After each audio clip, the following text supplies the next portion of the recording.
Welcome back to my channel, and if you're new here, my name is Sylvia and I make videos on planning with occasional review. Today's video is day 4. 1 month in my Bujo challenge continues with the future log of day 4. I am going to be upfront and let you know that today is actually the end of day 3, but because I have a dentist appointment early in the morning at 8:30 a.m., I'm not sure if they're going to pull my tooth or not, and I figured I wasn't going to feel like getting on camera with a hole in my mouth and with half of my face, frozen. So we're going to go with filming at the end of the day, future log. Okay, so the future log gave me some struggles in the beginning because I was new to the bullet journal and I didn't understand how you plan for a future in blank pages. Like I really didn't get it. So writer Carol has his traditional way of doing a future log. This is the official bullet journal notebook and it looks like this. So it has future log at the top in this version of the 1917, and there's 4 pages. So this also says future log behind the washi. I've hidden it. And over here, it's pretty similar to what writer Carol does. He cuts it into 2 and puts 4 months to an entire spread. Did I say that right? I think I did. And he usually just titles what month it is. And then he goes ahead and he lists whatever he needs to have in his future log. I found that this wasted a lot of space. I'm a lazy planner and I saw that people liked to draw this out. So I just used stickers. This was from Draw So Cute on YouTube. She had freebies and they were cool, except they were Sunday starts and I'm a Monday start kind of a person. So there's that. I decided to go ahead and go with an Alistair method future log. Usually in an Alistair method, you get the entire year all on one spread. So the months will be here and then here's usually where your tasks are. I decided to just go with a quarter. Again, I don't know how long I'm going to be in this notebook for, but I doubt it's going to be for a full year. So over here, I put March because I thought that I was going to do kind of like a brain dump here and I would slowly move this stuff over to my March monthly log. That didn't happen because I decided to start this challenge right away. So I was like, okay, I'm just going to just put things down. And so there's no need for me to mark anything on March here because I can just put it on my future log, on my monthly log.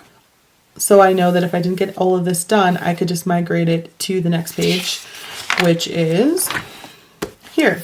And so over here I have May, June, and then future. Again, I didn't want to go past a full quarter. So future just indicates to me that when I'm done with this notebook, these are all the things I need to migrate to the new one if I choose to do that. There are a lot of things that can go on your future log.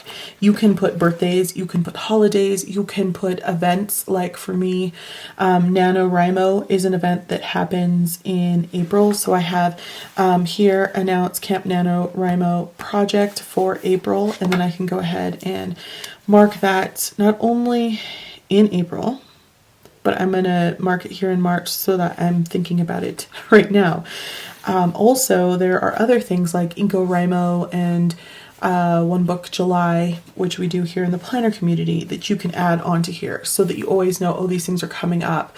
A lot of times they have different kinds of events on Instagram also, and it might be in the future. So this is a good way to remind yourself, hey, don't forget to look up dates for this as it's coming closer. It's really great for appointments. Right now I have graduation for my niece, which is going to be happening in May. And I'm just marking that down so that I know we're probably still not going to be able to go to the graduation, but they did last year for my niece Busy's graduation, a really cool parade that everyone got to go to, and it was social distancing. So I'm assuming that's what they're going to do this year, and I need to be aware to get her a card and some cash.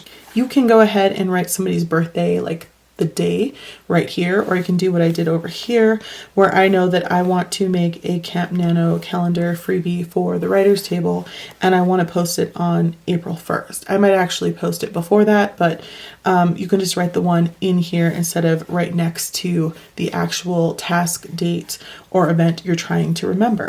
So you can use it either way. How do you guys use your future log? Let me know. So there are other ways that I plan for the future that don't involve the future log, because sometimes this doesn't always work for people.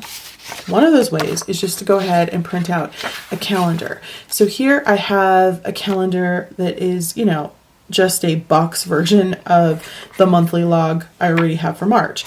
But this was for something special, for a specific project. This is my schedule for this challenge. I wanted to try to schedule out the first week in advance, just so that I had something to go off of. And if I needed to change anything, it's erasable pen. So I went ahead and I put announcement video on Monday the 1st, and then set up the Bujo video on Tuesday the 2nd, and the actual first day of this challenge starts on Wednesday, because I wanted a little bit of a cushion. Had to clear my throat. And then we went with day 2, which was the key, and then day 3, which is today. And I made a note not only that the focus was the index, but also that I touched on reflection and future log. So here we are doing the future log. We're also going to be doing reflection on Sunday, and every Sunday I wrote it in so I would remember to try to do this. I also added pocket, and the pocket is the pocket in the back here, and then maybe a window flap if I needed a little bit more content for this video, because I really don't have too much to set up for technically tomorrow, even though we're shooting it today, because I don't know if I'm gonna get my tooth pulled, and I don't know how well I'm gonna be feeling. Plus I just got my COVID shot this morning, 1 of 2. Have you got your COVID shot? I feel like I'm supposed to ask. Vaccine. Anyway, so I don't know how I'm gonna be feeling, and still having wrist issues, so I just kind of wanted to keep it loosey-goosey, and maybe I'll plan tomorrow as I go. My niece is here if you hear her in the background. So that's another way you can plan. The other way I like to plan is by using a year at a glance. I don't have a year at a glance because I don't feel like I'm going to be in here, obviously, for a full year. So I only have this month, which is March, and then the second quarter. So this is another way that I like to plan for the future without having to write things down, keeping it loosey-goosey so I can move things around. I use this guy. It's been sitting on the shelf, so it's very dusty. Don't judge me. So I use that label maker, and then just any kind of page flags that you have. And I just go ahead and I have clear paper in this guy here. So I just put it on top, and these are a little bit taller than the actual page flags. I just take my scissors to them and cut them a little bit evenly, and then you're good to go. So I know that in April is Camp NaNoWriMo, National Novel Writing Month, which happens in November, and they have 2 camps, one in April and one in July. And in order to do a challenge for April, I usually prep my writing so that it's ready. So all I have to do in April is write every single day. You can also, in the past, you've been able to edit and revise as well. So I printed those, and I printed them big because usually this is like my panic time. It's like emergency. You're supposed to be revising. Don't write anymore. So you can switch them up, which is why I like page flags. And I could just say, oh, I'm just going to revise and I'm not going to do camp. Or I can make the decision that I'm also going to revise and then edit in the same month as well. So I really like using page flags like this. But I'll probably do camp. So I'm going to prep in March, do camp in April, revise in May, and do like line edits in June. And I think that that is the plan. Right now I'm taking a break from writing due to my wrist injury, and so I think I'll be ready to go and well rested for April and for a challenge. And I have a lot of writing to make up since I am taking this month off. People have been wonderful in letting me know that, hey, you can still dictate your book, which I am aware of, and I've done a few things like just note-taking on my digital recorder that's 100 years old and I had to have batteries for. It's so funny. But it was fun. And so I appreciate you guys letting me know. And yeah, I was totally aware that there are definitely apps out there that you can use that'll help your dictation go a little bit more smoothly, because sometimes when you speak, especially when I speak, it writes the wrong words. So there's that.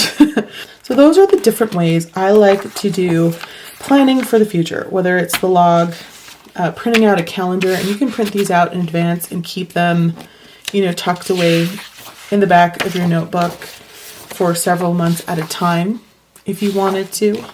It's either or. I still feel like this is my favorite. Sometimes I just print out the entire year and I go ahead and I have this, you know, all set up with different things. And that works best for me. Also with this guy, you can always color code too. You know how I like my color coding.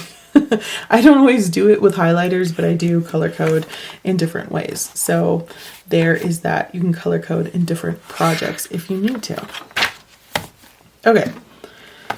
So I think that is pretty much all I want to say about the future log. Again, I did indent in case I want to do some color coding as time goes on. I haven't filled out much in here. Usually there's doctor and dentist appointments. I do need to schedule a teeth cleaning and I'll probably have that appointment for tomorrow.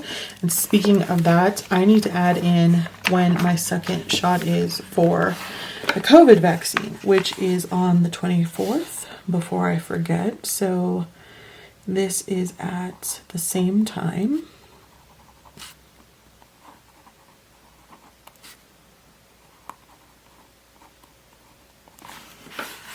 Okay. And as far as dailies are concerned, like I mentioned, I got a lot of stuff done here. We are technically on the 4th. That's what I mentioned.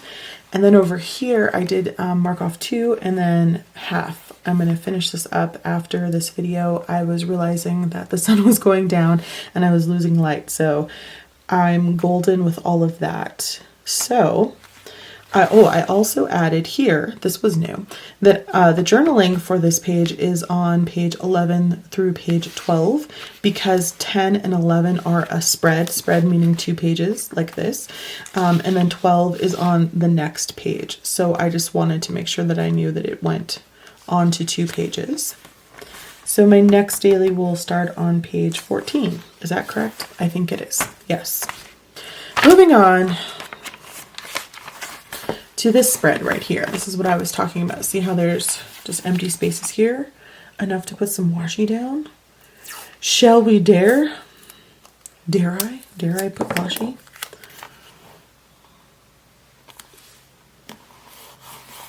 Aw. I'm such a nerd. Anyway, I seriously don't, you guys. I have no idea how to lay down washi. When I'm collaging, it's a little bit different because you just keep collaging until it looks done. But just washi tape, I just don't understand. I don't know how to do it. This is my favorite because it's Van Gogh. Is that not beautiful? Starry, Starry Night. It always makes me think of the song as well. It's one of my favorite songs. Okay, I don't know. I have so many stickers I could pull out and do some stuff with, and I'm not going to get that together, but there is some washi on here. Oh, you're in the way.